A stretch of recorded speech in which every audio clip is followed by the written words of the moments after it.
Hi, y'all. I'm Allison. Thanks to all of my TBR Games, 2024 started out great for me. Out of the 16 books I was supposed to read, I managed to read 12 of them. That had a total of 4,031 pages. I didn't listen to any audiobooks, but that's all right. Out of those 12 books, I was mostly an adult with 7 of them. Then I joined the young adult group for 3. 2 of them were middle grade. I had quite the little mix of genres, 3 each, from mystery, fantasy, and contemporary to historical fiction, and 1 classic to round it all out. Now, as far as series, I did great because I only started 1 new one, Powerless, unless you count Witches Steeped in Gold and this bookshop one, but I'm not counting them because I'm not going to continue. I did make progress in the Thursday Murder Club, 39 Clues, and Meant to Be, and I managed to finish one, Hex Hall. I had 2 rereads, The Black Circle, Longbourn's Unexpected Matchmaker. So the longest book of the month was Witches Steeped in Gold with 533 pages, and the shortest was The Black Circle with 168. I wish that had been inversed.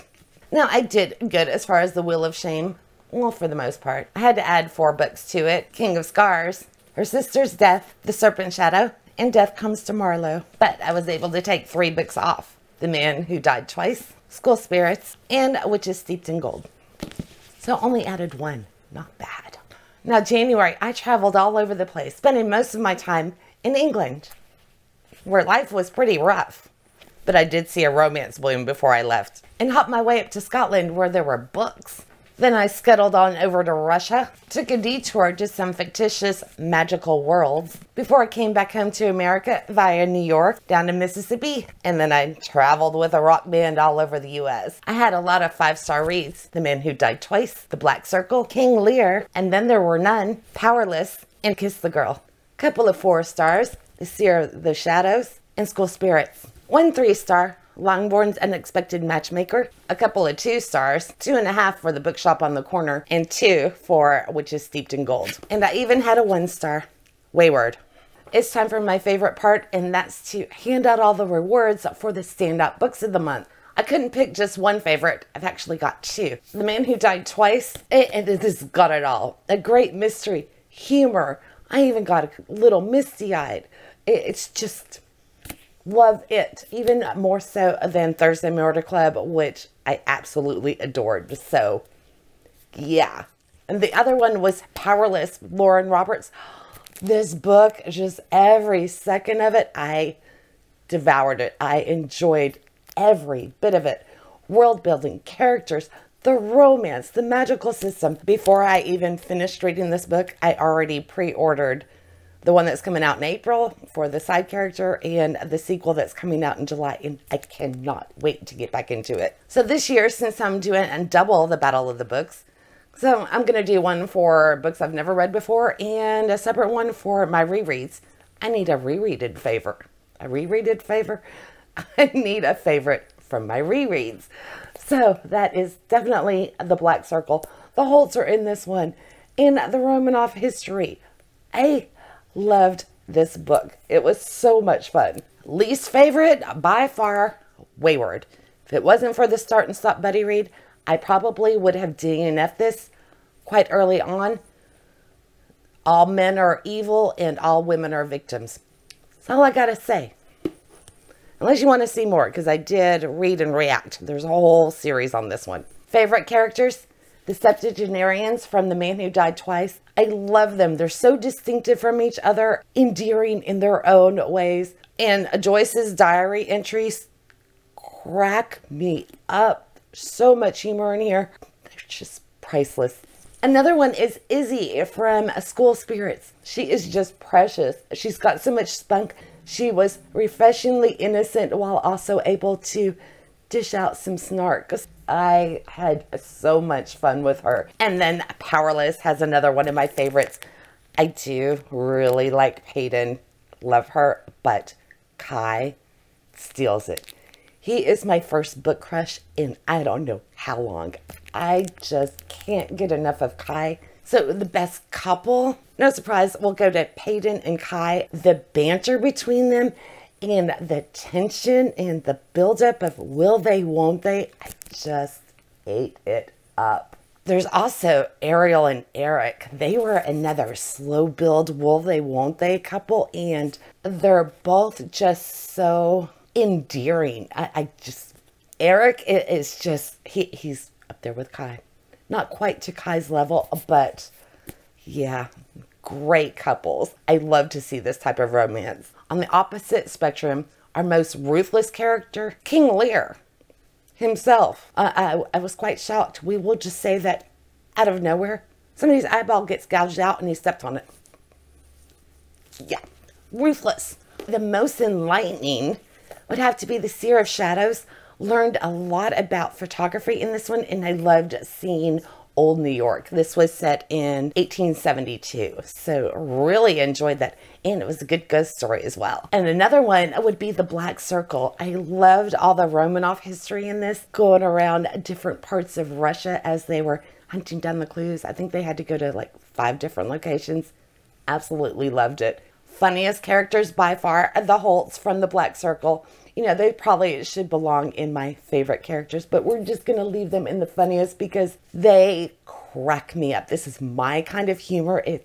They're slapstick and they're so gung-ho, but yet there's something endearing about them that you just can't help but love them as you're just cracking up at all their antics. So yeah, every time they are a feature family in one of the 39 Clues books, I know I'm absolutely going to love it because it's the Holts. Pure genius from the authors, Agatha Christie. This proves why she is the queen of mystery. This is so intricately plotted and written with juggling the 10 characters. At no point are you confused by any of them. They are so different from each other. I didn't spend any time speculating, trying to guess anything. I just ate it up, enthralled by how intricately this is done. If you have not read And Then There Were None, read it. Even if you've never read an Agatha Christie, this should be required reading. It's incredible, just phenomenal. And the mystery is good too, but as far as the writing, blew my mind. And another pure genius, of course, Shakespeare. You know, his name has been bandied about for so long that, you know, whenever you pick one up, it's like, oh God, Shakespeare is overhyped. And then you start to read, and he deserves every bit of hype that he has ever gotten. I love his mastery of the English language. It's just incredible. And what he can portray in stanzas so clearly, have distinct characters. I love it. Loved this. So let's contrast genius with infuriating, wayward. I couldn't even decide what award I wanted to give this one because there would be so many. Infuriating, most off-putting, most toxic. That's what this book is. And the fact that it won awards saddens me. And what saddens me on top of all of that is her writing is beautiful. I just hate what she chose to write about and what she chose to portray. Because all men are evil, all women are victims, and you need magic to get out of that situation. If it had been tempered, but I'm not, no, infuriating, not for me. And while I'm riled up, let's go into the most confusing, which is Steeped in Gold. This one had potential. It might have been good. I was so lost through the whole thing. I felt like I was dropped into the middle of a trilogy in book 2, like 100 pages in. No clue what was going on. And I read this very slow, 40 pages at a time. It took me like 3 weeks to read it. And I never got what was going on. So much slang. The world building, there was so much going on. Nothing tied anything. Never figured out all the political systems. Never figured out what it hurt my brain. So, bye-bye. Oh, and I couldn't tell you if the writing was good or not because I spent all of my time scratching my head. Let's flop back to the best world building. The world in this was so fleshed out and there was no confusion. The magic system I absolutely loved. And while it was quite extensive, it wasn't complicated. It was quite easy to understand exactly what was going on. I was just enthralled by every page of this book. Loved it. This should have been the debut of the year.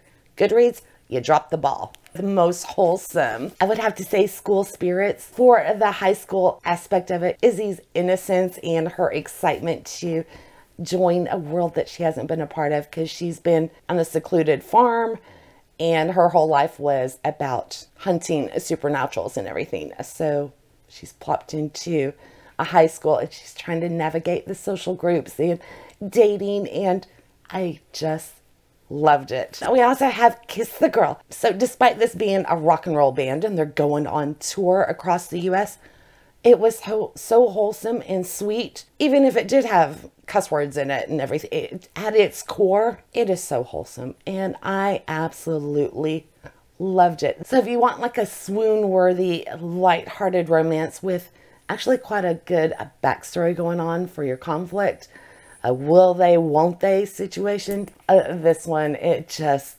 checks all of the boxes that you would want. And there's so many moments where you're like, oh, I'm melting. And yeah. Sadly, the biggest letdown of the month would have to be Longbourn's Unexpected Matchmaker. This was a reread, and it didn't live up to what I remember. But Mr. Bennett, loved him in this. He's expanded and improved. I think that's why I have fond memories of this book, because I think I read it shortly after my dad passed, and I think I was comforted by Mr. Bennett's relationship with Elizabeth and even Mr. Darcy in this book. Now that a lot of time has passed and going back and reading this book, I see, you know. So the first half, unfortunately, almost seems like a play-by-play of Pride and Prejudice, although there is a new aspect added to it that's sprinkled throughout, but it wasn't enough new to keep me interested. And then any conflict that happens in the book is resolved within a page or two, maybe even the same page. Okay, the book with the most cringe would have to be The Bookshop on the Corner. The romance in this, just no.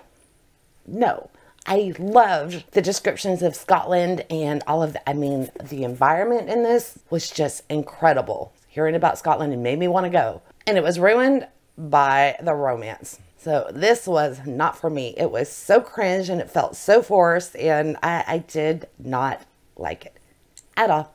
Sadly, it ended up feeling like there were two separate books. The first 2/3 of it, and then the last part. I was like, what happened? Where was the wonderful book that I started out with? Because it started incredible. The Longest Trauma Train, wayward. It just was never ending the whole way through. Choo choo. That's if you want to get on board. I didn't. I wanted to jump out. So the books I will be unhauling. Let's see if you can guess what they are. There's 4. Witches Steeped in Gold, The Bookshop on the Corner, Wayward, and Longbourn's Unexpected Matchmaker. Books I think you should read out from this list: Powerless, And Then There Were None, and The Man Who Died Twice. But don't forget to read Thursday Murder Club first. You'll love that too. How was that for a great start for 2024? I hope that February will be just as incredible, and that you will be back day after tomorrow when we actually start our February buddy read, the Start and Stop buddy read. And we're going to be reading From Below by Darcy Coates, and I cannot wait. It's one of my most anticipated books, so I am so psyched for this, and I hope I will see you there. All right, y'all have a good one. Bye.